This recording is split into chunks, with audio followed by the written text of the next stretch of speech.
जो आज हमारा टॉपिक है फिज़िकल क्वांटिटीज़, ठीक है। अब फिज़िकल क्वांटिटीज़ क्या होती हैं, ठीक है। वो तमाम की तमाम क्वांटिटीज़ जिसको हम मेज़र कर सकते हैं, पैमाइश कर सकते हैं, उस क्वांटिटी का नाम क्या है, फिज़िकल क्वांटिटी। अब हम क्या क्या चीज़ें मेज़र कर सकते हैं अगर हम इस रूम में अगर बात करें, ठीक है। लेट्स सपोज आपके सामने ये बोर्ड मौजूद है, आप इसकी लेंथ फाइंड कर सकते हो, आप इसकी विड्थ फाइंड कर सकते हो, ठीक है।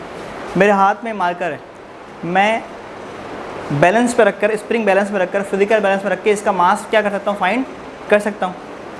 बात समझ आ रही है। अच्छा, इसके अलावा बहुत सारी क्वांटिटीज़ हैं, ठीक है, बहुत सारी क्वांटिटीज़ हैं। मतलब आपको जब फिजिक्स पढ़ोगे तो आपका वास्ता पढ़ना है फिजिकल क्वांटिटीज़ के साथ, बहुत सारी क्वांटिटीज़ हैं, ठीक है, जो अभी हम डिस्कस करेंगे। अगर हम डेफिनेशन की बात करें बच्चों, तो फिजिकल क्वांटिटीज़ क्या होती हैं, ऐसी क्वांटिटीज़ जिसको हम क्या कर सकते हैं, मेज़र कर सकते हैं, उसको हम बोलेंगे, उन क्वांटिटीज़ का नाम रखेंगे फिजिकल क्वांटिटीज़, ठीक है, जो मेजर हो सकती हैं, ठीक है। अब मेजर करने के लिए डेफिनेटली हमें कोई ना कोई एपरेटस चाहिए होगा। जैसे लेंथ फाइंड करना है तो स्केल से लेंथ फाइंड करते हैं हम लोग, मीटर स्केल से फाइंड करते हैं लेंथ, ठीक है। अच्छा, अब बच्चों कोई सी भी फिजिकल क्वांटिटी होगी, उसके अंदर दो चीज़ें कॉमन होगी, एक होगी मिकदार और एक होगी यूनिट, ठीक है। एक होगी मिकदार और एक होगी मतलब मैग्नीट्यूड और यूनिट। मैग्नीट्यूड मतलब मिकदार, ठीक है। लेट सपोज मैं आपसे ये कहता हूँ बच्चों कि हमारे पास जो डेस्क है, डेस्क मैं कह दूँ, ठीक है, चलो मैं इसको डेस्क नहीं कहता, मैं इसको कुछ और की लेंथ कहता हूँ, ठीक है। लेट सपोज मैं कहता हूँ कि लेंथ ऑफ वॉल, हमारी जो दीवार है, उस दीवार की लेंथ कितनी है बच्चों, 10 मीटर। मैं एक बात कर रहा हूँ, ठीक, जस्ट हमारी दीवार जो है वो लेंथ जो है वो कितनी है, 10 मीटर, ठीक है। अब बच्चों इसमें 10 क्या है, ये मैग्नीट्यूड है। 10 क्या है, मैग्नीट्यूड है, और मीटर क्या है बच्चों, यूनिट। ये बात हमारी है, जो 10 है वो मैग्नीट्यूड है और मीटर क्या है बच्चों, यूनिट है, ठीक है। अब एक बात, आपको एक और चीज़ पता है कि 1 मीटर में कितना होता है, 100 सेंटीमीटर होता है, पता है ना आपको। देखो मैंने एक बात कर ली, कंप्लीट कर ली अपनी बात कि लेंथ ऑफ वॉल 10 मीटर है। अब मैं इस बात को इस तरीके से भी कह सकता हूँ, एक यूनिट में बात कर रहा हूँ, मैं दूसरी यूनिट में भी बात कर सकता हूँ। देखो कैसे, मैं कह रहा हूँ 1 मीटर में 100 सेंटीमीटर होते हैं, तो 10 × 100 क्या हो जाएगा, 1000 सेंटीमीटर हो जाएगा। तो बच्चों लेंथ ऑफ वॉल 10 मीटर भी है और लेंथ ऑफ वॉल 1000 सेंटीमीटर भी है, मतलब बात एक ही हो रही है। यहाँ पर यूनिट बड़ी है, नंबर छोटा है, ठीक है। यहाँ पर क्या है, यूनिट बड़ी है और मैग्नीट्यूड नंबर छोटा है। यहाँ पर इसी चीज़ में इसी लेंथ है, यहाँ पर यूनिट जो है वो छोटी है और मैग्नीट्यूड क्या हो गई, बड़ी हो गई। मतलब मैंने आपको पहली बात ये बताई कि हर वो क्वांटिटी जिसको हम मेज़र कर सकते हैं उसको हम क्या कहेंगे, फिजिकल क्वांटिटी कहेंगे। और फिजिकल क्वांटिटी में दो चीज़ें होंगी बच्चों, मैग्नीट्यूड भी होगा और यूनिट भी होगा। और उसके बाद मैंने कहा कि अगर यूनिट बड़ी है तो नंबर छोटा होगा और अगर यूनिट छोटी है तो नंबर बड़ा होगा। मतलब जो ताल्लुक बनता है, जो रिलेशन बनता है मैग्नीट्यूड का और यूनिट का, वो इन्वर्स बनता है। इन्वर्स रिलेशन है। रिलेशन क्या बच्चों, देखो दो तरीके के रिलेशन होते हैं, एक होता है इन्वर्स रिलेशन और एक होता है डायरेक्ट रिलेशन। डायरेक्ट रिलेशन में क्या होता है कि एक क्वांटिटी बढ़ती है तो दूसरी भी बढ़ती है, और इन्वर्स रिलेशन में क्या होता है, जब एक बढ़ता है तो एक कम हो जाता है, दूसरा कम हो जाता है। तो यहाँ पर यूनिट बड़ी, मैग्नीट्यूड छोटा, यूनिट छोटी, मैग्नीट्यूड बड़ा, तो रिलेशन जो बना वो इन्वर्स बना, जिसको हम इस तरह लिखते हैं, ठीक है। तो तीन बातें मैंने अभी आपको बताई इस डेफिनेशन के अंदर। वो क्वांटिटी जिसको हम मेजर कर सकते हैं उसको हम बोलते हैं फिजिकल क्वांटिटी। फिजिकल क्वांटिटी में मैग्नीट्यूड भी होती है और यूनिट भी होता है, और मैग्नीट्यूड और यूनिट का आपस में डायरेक्ट रिलेशन होता है, ठीक है। बात समझ आ गई होगी आपको। अब बच्चों आपके जहन में एक सवाल भी आएगा, क्या हर चीज़ मेजर हो सकती है, सवाल जहन में आ सकता है, क्या हर क्वांटिटी फिजिकल क्वांटिटी है?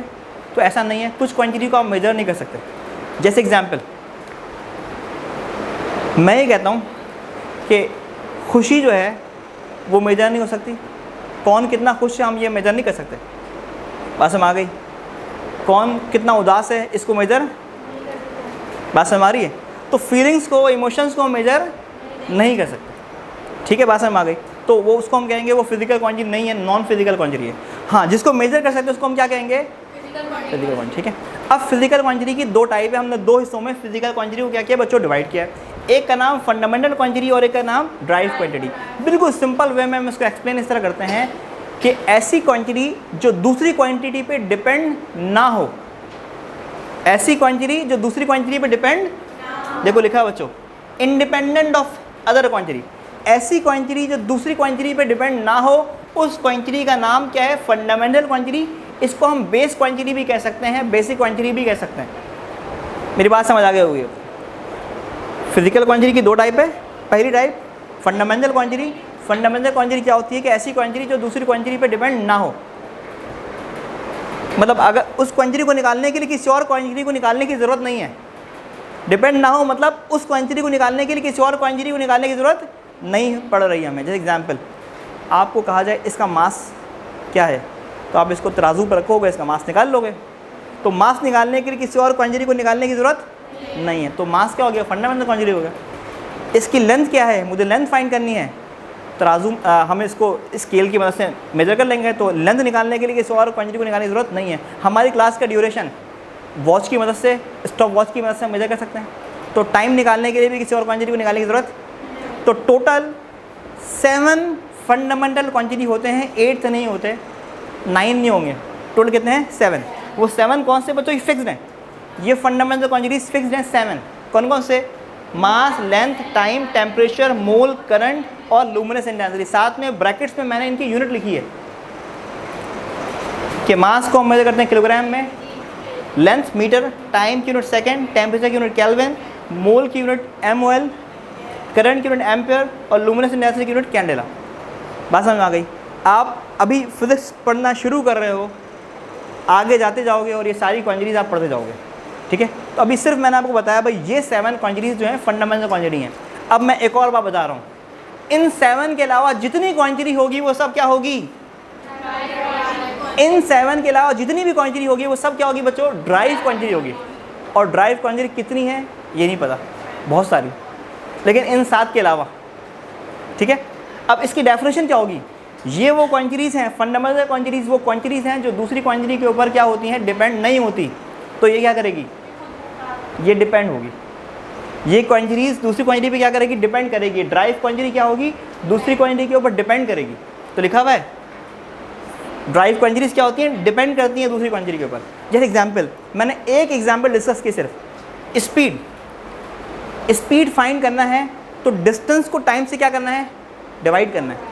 डिस्टेंस लेंथ ही होता है भाई। मैं अगर लेट सपोज इस रूम से बाहर जाऊँगा तो मैंने फासला तय किया, तो उस फासले को मैं स्केल की वजह से मेजर कर सकता हूँ ना, मीटर स्केल की वजह से मेजर कर सकता हूँ, तो वो लेंथ ही आएगा। क्या आएगा, तो मतलब ये हुआ स्पीड फाइंड करने के लिए दो चीज़ें पहले आपको पता करनी होंगी, डिस्टेंस भी पता करना होगा और फिर आप डिवाइड करोगे तो स्पीड आएगी। मतलब स्पीड निकालने के लिए दो चीज़ों को निकालना पड़ रहा है, डिस्टेंस टाइम। तो स्पीड डिपेंड कर रहा है दो चीज़ों पे। तो इस तरह जितनी भी ड्राइव क्वांटिटी होती है वो दूसरी क्वांटिटी के ऊपर क्या होती है बच्चों, डिपेंड करती है। तो इन 7 के अलावा जितनी क्वांटिटीज़ हैं वो सब क्या हैं, ड्राइव क्वांटिटी हैं। तो हमने अभी अभी अपनी क्लास में कंप्लीट कर लिया है कि फिजिकल क्वांटिटीज़ क्या होती हैं और उनकी टाइप्स क्या होती हैं, ठीक है।